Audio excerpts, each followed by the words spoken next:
말씀은 요한계시록 15장 1절에서부터 8절까지의 말씀입니다. 요한계시록 15장 1절에서부터 8절까지의 말씀, 우리 한 절씩 교독하도록 하겠습니다. 요한계시록 15장 1절에서부터 8절까지의 말씀입니다. 1절 제가 먼저 읽겠습니다. 또 하늘에 크고 이상한 다른 이적을 보매 일곱 천사가 일곱 재앙을 가졌으니 곧 마지막 재앙이라. 하나님의 진노가 이것으로 마치리로다. 또 내가 보니 불이 섞인 유리바다 같은 것이 있고 짐승과 그의 우상과 그의 이름의 수를 이기고 벗어난 자들이 유리바닷가에 서서 하나님의 검은고를 가지고 하나님의 종 모세의 노래 어린 양의 노래를 불러 이르되 주 하나님 곧 전능하신 이시여 하시는 일이 크고 놀라우시도다. 만국의 왕이시여 주의 길이 의롭고 참되시도다. 주여 누가 주의 이름을 두려워하지 아니하며 영화롭게 하지 아니하오리이까. 오직 주만 거룩하시니이다. 주의 의로우신 일이 나타냈음에 만국이 와서 주께 경배하리이다 하더라. 또 이 일 후에 내가 보니 하늘의 증거 장막의 성전이 열림에 일곱 재앙을 가진 일곱 천사가 성전으로부터 나와 맑고 빛난 세마포 옷을 입고 가슴에 금띠를 띠고 네 생물 중에 하나가 영원토록 살아계신 하나님의 진노를 가득히 담은 금대접 일곱을 그 일곱 천사에게 주니 하나님의 영광과 능력으로 말미암아 성전의 연기가 가득 차매 일곱 천사의 일곱 재앙이 마치기까지는 성전에 능히 들어갈 자가 없더라. 아멘. 오늘도 말씀과 기도의 자리에 나오신 성도님들을 사랑하고 축복합니다. 본문의 말씀을 통해서 오늘도 주님의 음성 듣고 오늘 하루도 믿음으로 살아가는 우리 모두가 되었으면 좋겠습니다. 본문부터는 이제 계시록의 마지막 재앙인 대접 심판이 이제 등장합니다. 근데 우리가 이전에도 계속 이야기했던 것처럼 계시록은 시간적 순서대로 진행된 것이 아니라 요한이 환상을 본 순서대로 나열되어졌다라는 것. 그래서 그 순서는 인의 재앙, 나팔 재앙, 마지막 대접에 대한 재앙으로 기록되어져 있습니다. 이 마지막 재앙이라는 것은 시간적으로 마지막 재앙을 의미하는 것이 아니라 여러 가지 환상 중에 마지막이라는 것으로 우리가 이해해야 됩니다. 그리고 1절 마지막에 보면 진노가 이것으로 마쳤다라는 것은 진노가 끝났다, 진노가 마무리됐다라는 게 아니라 하나님의 뜻이 드디어 뭐 했다라는 걸까요? 완성되었다라는 겁니다. 그러니까 계시록에 표현된 단어적인 의미와 그 안에 담고져 있는 의미가 너무나도 다르다라는 걸 우리가 항상 인식하고 있어야 되고요. 세부적인 하나하나의 내용들에 너무 집착해야 되는 게 아니라 큰 숲을 바라보면서 계시록은 좀 봐야 한다라는 것을 꼭 기억하시기 바랍니다. 첫 번째 1절에 보니까 이렇게 말씀해요. 또 다른 하늘이 크고 이상한 다른 이적을 보매 일곱 천사가 일곱 재앙을 가졌으니 곧 마지막 재앙이라. 하나님의 진노가 이것으로 마치리다 라고 말하면서 또 2절에 보니까 또 내가 보니 불이 섞인 유리바다 같은 것이 있고 짐승과 그의 우상과 그의 이름의 수를 이기고 벗어난 자들이 유리바닷가에 서서 하나님의 검은고를 가지고 찬양하는 장면이 쑥 등장합니다. 그럼 여기서 이제 유리바다도 있고 또 그 유리바다인데 무엇이 섞인 바다입니까?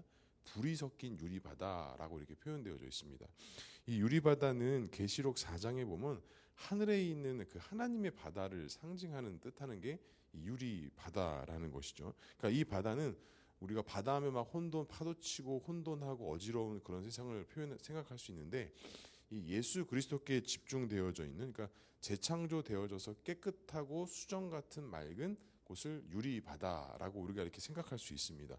근데 오늘 그 유리바다에 뭐가 섞여 있는 거예요? 불이 섞였다라고 하면서 이제는 곧 하나님의 심판과 하나님의 말씀이 땅에 떨어질 것을 이렇게 나타내고 예표하고 있는 게 불이 섞인 유리바다라는 것입니다. 그런데 그 이어서 그렇게 끝나는 것이 아니라 그 유리바다에 가서 하나님의 검은고를 가지고 하나님의 종 모세의 노래 어린 양의 노래를 불러 이르되 라면서 3절과 4절에 하나님을 찬양하고 예배하는 기록들, 그런 환상들이 담겨져 있습니다. 여기서 이제 하나님을 찬양하고 예배하는 것들, 특히 모세의 노래라고 했을 때 당시 유대 사회 속에서 모세의 노래라는 것은 이스라엘 백성들이 출애굽한 이후에 홍해를 건넌 이후에 하나님의 그 인도하신 가운데 하나님을 찬양하고 예배했던, 다시 말하자면 우리를 그 애굽 땅에서 구원시키고 구출시켜 줬던 그 하나님의 은혜에 대해서 감사하고 찬양하고 예배했던 것을 모세의 노래라고 하는 것입니다. 그러니까 이 요한이 지금 본 환상 속에 모세의 노래로 찬양하고 하나님을 경배했다라는 건 지금 하나님의 구원의 임재, 하나님께서 우리를 인도하시고 우리를 하나님의 선하신 길로 이끌어 가심에 감사와 찬양의 고백들이 그 마지막 재앙의 때에, 그 하나님의 심판의 때에 반드시 그 안에서 섞여져서 하나님을 예배하고 찬양한다라는 것이죠. 그러니까 하나님의 재창조된 그 유리바다 같은 곳에서 불이 섞여 있어서 땅에 그것이 하나님의 진노와 심판이 떨어지지만 그 가운데에서 구원받은 성도들은 하나님을 찬양하고 예배함으로 하나님을 높여드리는 그 믿음의 고백들, 하나님을 진정으로 찬양하는 고백들이 있다라는 것입니다. 그 무엇을 찬양하는 것일까요? 전능하시고 만국의 하나님을 찬양하는 것이고, 하나님의 경외함이 나타나는 것이고, 그 다음에 우리의 영광을 받으실 만한 분으로 하나님을 찬양한다라는 것입니다.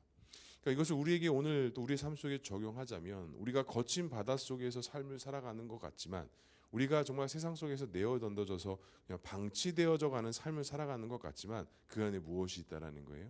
하나님의 구원의 은혜가 있고 하나님의 인도하심이 있고, 요한이 본 환상을 통해서 우리에게 말씀하는 건 그 가운데서도 우리가 하나님을 찬양하고 예배하는 그 구원의 은혜, 하나님의 임재가 있다라는 것을 반드시 기억하고 기도해야 한다라는 것입니다. 사랑하는 성도 여러분, 오늘 하루도 그 하나님의 구원하심의 은혜가 우리 삶 속에 흘러넘쳐날 수 있기를 주님의 이름으로 간절히 축복합니다. 또 5절 이후에 보니까 또 새로운 장면이 등장합니다. 또 이 일 후에 내가 보니 하늘에 무엇이 열렸대요? 증거 장막의 성전이 열렸다라고 이렇게 말씀하고 있습니다. 증거 장막이라는 것은 광야 시대 때 그 이제 지성소가 있었잖아요. 지성소 안에 뭐가 있었죠? 중심에 하나님의 말씀, 법궤가 있었습니다. 그러니까 이스라엘 백성들이 광야를 다니면서도 항상 무엇 중심으로 움직였던 거예요? 그 하나님의 십계명 말씀의 중심으로 항상 이스라엘 백성들은 광야 가운데 있었다라는 거죠. 그러니까 이 하나님의 말씀의 법궤가 있는 곳을 말하는 것은 바로 증거 장막이었다라는 거죠. 그러니까 십계명이 있고 두 돌판이 있고 하나님의 임재가 있고 하나님의 말씀하심이 있었고 하나님의 좌정하심이 있었던 그 증거 장막이 지금 오늘 환상에 하늘의 증거 장막이 열렸다라는 거예요. 그러니까 하늘의 증거 장막이 열렸다라는 것은 다시 말하자면 하나님의 무엇이 있다라는 겁니까? 임재가 있다라는 거예요. 하나님의 임재가 있는 것을 보니까 그 6절, 7절에 보니까 7재앙을 가진 7천사가 등장을 합니다. 그리고 성전으로부터 나오는 철저한 하나님의 뜻에 의하여 그 7재앙이 시작되어졌다라는 것을 말씀하고 있는 거예요. 그러니까 요한이 본 환상 속에서 단순히 재앙은 인류를 심판하고 멸망하는 것처럼 보여지는 것이 아니라 이건 역시도 하나님의 허락과 하나님의 임재하심과 하나님의 역사하심 가운데 진행되었다라는 것을 말씀하고 있는 것입니다. 그래서 이제 16장부터 마지막 그 7대접에 대한 천사가 쫙 등장을 하는데, 이건 역시도 우리에게 두려움과 떨림과 어떤 무서움으로 다가오는 것이 아니라 철저한 하나님의 임재와 하나님의 허락하심 가운데 있다라는 것이죠. 저도 이번에 요한계시록을 다시 이렇게 묵상하면서 되게 어떻게 보면 표면적으로 단어적으로는 이게 자꾸 어떤 것들이 내용들이 이렇게 오버랩돼서 그런지 몰라도 두려움과 막 이렇게 저도 그런 부분들이 있는데, 이번에 다시 한번 묵상하면서 이게 또 발견하지 못했던 것들을 발견하는 것은 하나님의 허락이 없이는 이런 것들이 일어나지가 않는다라는 것입니다. 요한이 봤던 이런 환상 모든 것들이 보면 다 하나님의 말씀 안에서 언약 안에서 성취되고 이루어지는 것들로 이루어질 수밖에 없다라는 거예요. 그러니까 그것 가운데 우리가 소망하고 품어야 될 것은 이미 그 받은 하나님의 은혜와 소망을 가지고 우리는 끝까지 소망하고 인내하며 우리 가운데 말씀하시는 그 말씀의 법에 따라 움직여야 한다라는 것입니다. 6절과 7절에 보면 그 이제 그 금대접 이야기가 나와요. 근데 금대접 이야기 나오면 이전에 말씀했던 거 기억나십니까? 그 금대접에 성도들의 기도가 담겨져서 하나님께 올려졌던 것들. 그러니까 이 모든 것들이 단순히 어떤 우연의 일치 속에서 일어나는 것이 아니라 하나님의 심판과 임재가 있고 성도들의 기도가 담겨져 있는 그 금대접이 함께 올려지면서 하나님의 놀라우신 역사들이 그 모든 것 안에서 함께 이루어진다라는 겁니다. 그러니까 우리가 어떻게 살아야 되는 거예요? 우리가 이 세상 속에서 말세라고 말한 이 세상 속에서 우리가 어떠한 신앙을 갖고 살아가야 되는 거예요? 그 하나님 앞에 기도함으로 매일매일 담는 하나님 앞에 기도함으로 매일매일 소망하는 그 믿음의 헌신들과 결단들이 있어야 된다라는 겁니다. 이제 새벽 기도가 시작된 지 제가 얼추 계산해 보니까 이제 한 달이 넘어 가는 것 같아요. 제가 지금 보니까 주일 경험된 거 보니까 저도 처음에 이런 고민들 되게 많이 했어요. 아, 내가 이거를 매일매일 감당할 수 있을까? 제일 주변에서도 힘들다고 말하는 게 새벽 예배하는 게 제일 힘들 거라고 막 말씀하시는 거예요. 그래서 되도록이면 천천히 하라는 거예요. 제 친구 중에도 한 4년 전에 개척한 친구를 이제 만나서 이야기를 들어보니까 처음에 다 하면 용기야 너 분명히 힘들어서 쓰러진다. 그러니까 천천히 해라. 너가 다 할 수 없다. 이렇게 얘기를 하더라고요. 근데 그렇게 말을 들어서 천천히 할까 했는데 이게 또 그게 아닌 거예요. 할 건 또 해야 되잖아요. 그래서 시작을 하면서 야 내가 이걸 할 수 있을까? 매일매일 이렇게 말씀을 묵상하고 준비하는 것들 내가 과연 감당할 수 있을까? 라고 걱정도 되면서 또 기도하면서 했는데요. 지금까지는 별 문제가 없는 것 같아요. 크게 막 이게 막 어렵거나 막 힘들거나 막 그렇다라기보다는 하나님 앞에 내가 기도하고 이 시간들을 드린다라는 것이 제 안에는 되게 기쁨과 감사가 되면서 예전에 그 한 가지 결단했던 사건들이 사실은 이번에 새벽기도 한 달을 하면서 많이 떠올랐어요. 언제냐면 제가 군대를 전역하고 다시 하나님 앞에 돌아올 수 있었던 그 계기의 첫 스타트가 그 100일 새벽기도의 결단이었었거든요. 그때 당시에도 교회와 집의 거리가 약 한 10km 정도 떨어져 있는, 그러니까 좀 이렇게 오는 것이 쉽지만은 않은 거리였어요. 근데 그때 그 100일을 정말 생명처럼 지켰습니다.